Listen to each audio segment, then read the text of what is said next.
आज से लगभग कई हजारों वर्ष पहले त्रेता युग में जब श्री राम और रावण के बीच एक भयंकर महायुद्ध छिड़ा हुआ था, जिसमें कि रावण अपने भाई कुंभकर्ण समेत अपने बड़े बड़े दिग्गज महायोद्धाओं को इस युद्ध की आग में झोंक कर पहले ही खो चुका था।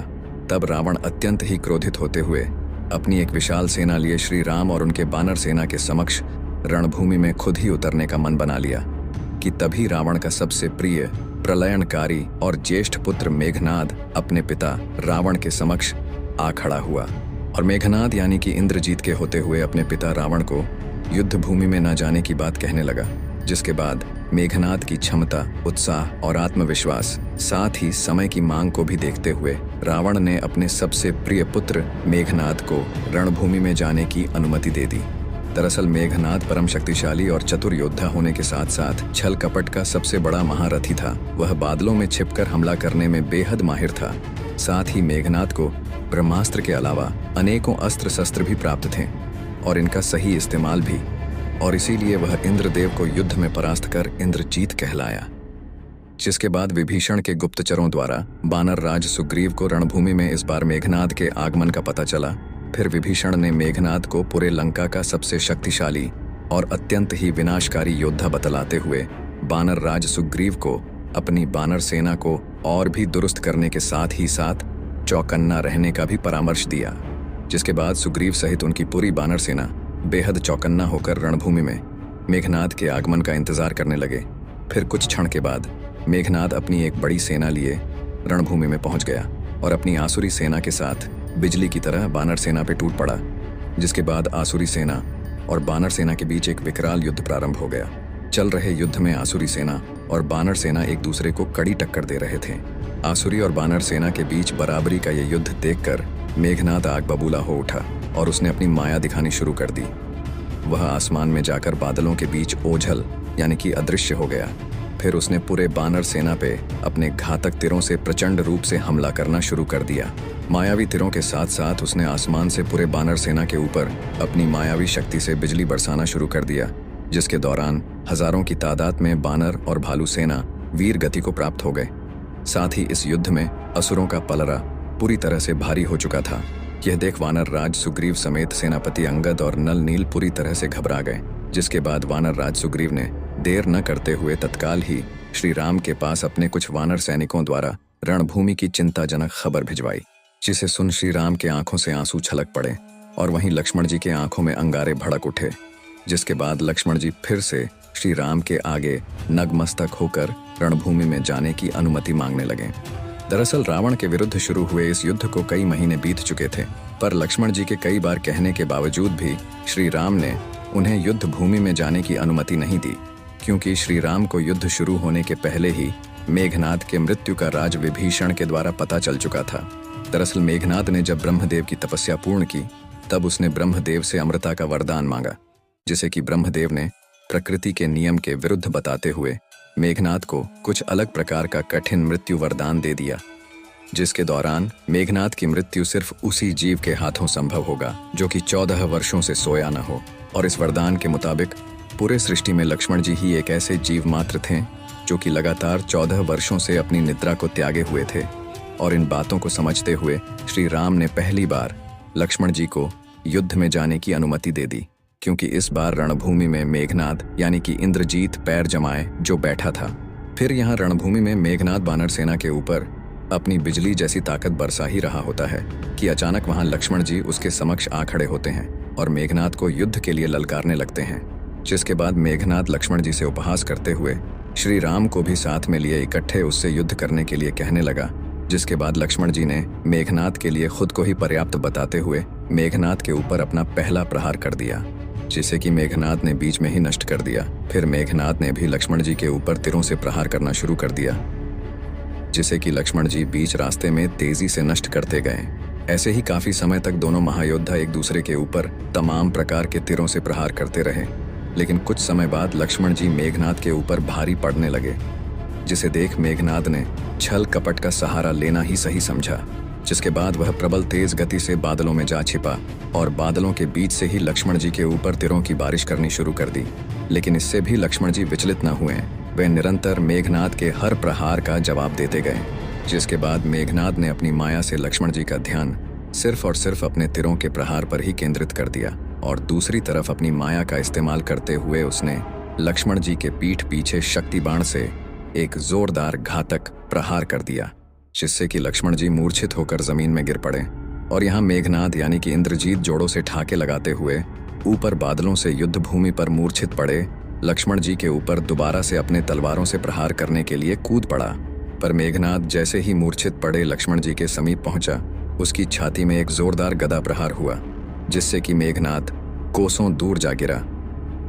और वह प्रहार किसी और ने नहीं बल्कि स्वयं श्री राम भक्त हनुमान जी ने ही किया।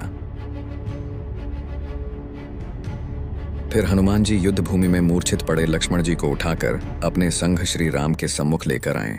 फिर लक्ष्मण जी को मूर्छित अवस्था में देख श्री राम घोर निराशा के अंधेरे में डूब गए और रो रो कर अपना बुरा हाल कर बैठे। श्री राम को रोता हुआ और लक्ष्मण जी को मूर्छित अवस्था में देख हनुमान जी भी निराश हो गए। श्री राम समेत समस्त प्रमुख योद्धा और पूरी बानर भालू सेना पूरी तरह से टूट चुके थे।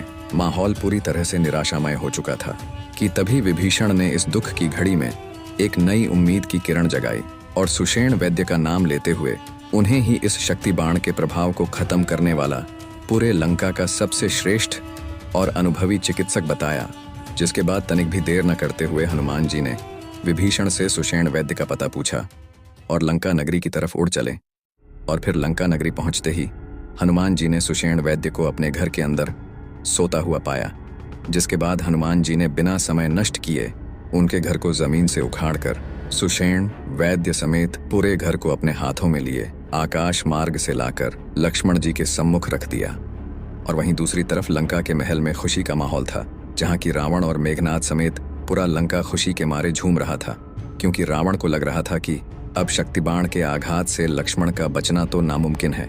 साथ ही लक्ष्मण की मृत्यु के बाद श्री राम हनुमान समेत पूरी बानर भालू सेना टूट जाएगी और लंका से वापस पलायन कर जाएगी। और यहाँ एक बड़ी हलचल से सुषेण वैद्य की निद्रा भंग हो गई और वह अपने घर को लंका में न पाकर भयभीत हो गए। जिसके बाद विभीषण उनके सम्मुख आए और उन्हें सारी बात बताने लगे।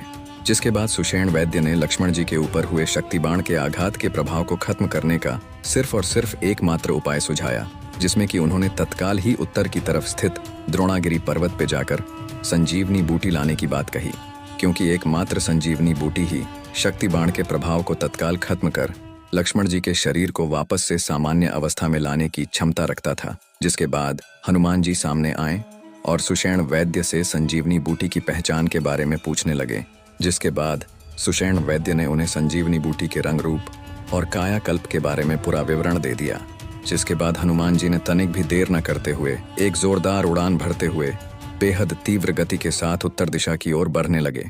फिर यहाँ लंका में रावण के एक गुप्तचर ने रावण को सुषेण वैद्य, संजीवनी बूटी और हनुमान जी की सारी बात बताई, जिसे सुन रावण अत्यंत ही क्रोधित हो उठा और फिर लंका से अंतर्धान होकर वह सीधे पाताल लोक में अपने ममेरे भाई कालनेमी के पास पहुंच गया। दरअसल कालनेमी मारीच का पुत्र था। कालनेमी भी अपने पिता मारीच की तरह मायावी पर अत्यंत ही शक्तिशाली असुर था। जिसके बाद रावण ने कालनेमी को सारी बात बताते हुए हनुमान को अपनी मायाजाल में फंसाकर समाप्त कर देने का आदेश दे दिया। जिसके बाद कालनेमी ने अपनी मायावी ताकत से हनुमान जी का मार्ग पता लगाकर अपना भेष बदलकर एक साधु का रूप ले लिया और उसी मार्ग में स्थित एक पहाड़ की चोटी पर बैठ श्री राम का नाम जपने लगा। और यहाँ हनुमान जी आकाश मार्ग से द्रोणागिरी की तरफ बढ़ ही रहे होते हैं कि उन्हें अचानक से राम नाम का जाप सुनाई देने लगा। फिर उन्हें सामने ही एक पर्वत की चोटी पर श्री राम का नाम जपता हुआ एक साधु नजर आया। श्री राम का नाम सुनते ही हनुमान जी खुद को रोक न पाए और पहाड़ की चोटी पर उतरकर श्री राम के ध्यान में बैठे साधु को प्रणाम कहकर संबोधित किया। जिसके बाद उस साधु ने अपनी आंखें खोली और हनुमान जी को एक बेहद शुभ समाचार सुना दिया। दरअसल उस साधु ने अब लक्ष्मण जी को बिल्कुल स्वस्थ और कुशल मंगल बताया। साथ ही इसे श्री राम के द्वारा लिया गया एक परीक्षा मात्र बताते हुए इस परीक्षा में हनुमान जी को पूरी तरह से उत्तीर्ण भी बताया। जिसके बाद हनुमान जी आश्चर्य में पड़ गए। फिर वे इसे श्री राम की लीला समझते हुए बेहद प्रसन्न भी होने लगे। दरअसल बेहद सफाई के साथ झूठ बोलने वाला ये साधु कोई और नहीं बल्कि स्वयं मायावी कालनेमी ही था। इसके बाद साधु का रूप लिए कालनेमी ने हनुमान जी को यहाँ कुछ फलहार और विश्राम कर वापस लंका की ओर प्रस्थान करने की बात कहते हुए पानी से भरा हुआ एक मटका पीने के लिए देने लगा। जिसे कि हनुमान जी ने खुद के लिए पर्याप्त जल न बताते हुए अधिक से अधिक जल की मांग करने लगे, जिसमें कि वे स्नान भी कर सकें। जिसके बाद उस साधु ने हनुमान जी को पर्वत के नीचे ही एक नदी में जाने की सलाह दी, जिसके बाद हनुमान जी उस नदी की ओर चले गए। दरअसल कालनेमी के द्वारा दिए जा रहे उस मटके में पेय जल के रूप में एक मायावी घातक विष था, जिसे कि वो हनुमान जी को पिलाने में नाकाम रहा। पर कालनेमी हनुमान जी को चोटी के नीचे बह रहे नदी की ओर भेजकर अपनी दूसरी चाल चल चुका था। दरअसल उस नदी में एक विशाल और खूंखार मायावी मगरी का वास था, जिसके चंगुल से आज तक कोई भी बच न पाया था। और यहाँ हनुमान जी उस नदी में स्नान कर ही रहे होते हैं कि अचानक उस विशालकाय मगरी ने हनुमान जी के ऊपर हमला कर दिया। पर हनुमान जी ने उस मगरी को वहीं धूल चटा दिया। उनके एक ही मुक्के के प्रहार से वह मगरी अधमरी हो गई, जिसके बाद वह मगरी एक अप्सरा के रूप में परिवर्तित हो गई और श्राप से मुक्त कराने के लिए हनुमान जी को अपना आभार व्यक्त करने लगी। और साथ ही वह अप्सरा हनुमान जी को सावधान करते हुए उस साधु को एक मायावी भ्रमित करने वाला ताकतवर असुर बताया और रावण की एक चाल भी। जिसके बाद हनुमान जी के क्रोध का ठिकाना न रहा और यहाँ काफी देर हो जाने के बाद कालनेमी को लगा कि शायद उस मगरी ने अब तक हनुमान का काम तमाम कर दिया होगा कि तभी एक भारी भरकम मुक्का उसके चेहरे पर आ लगता।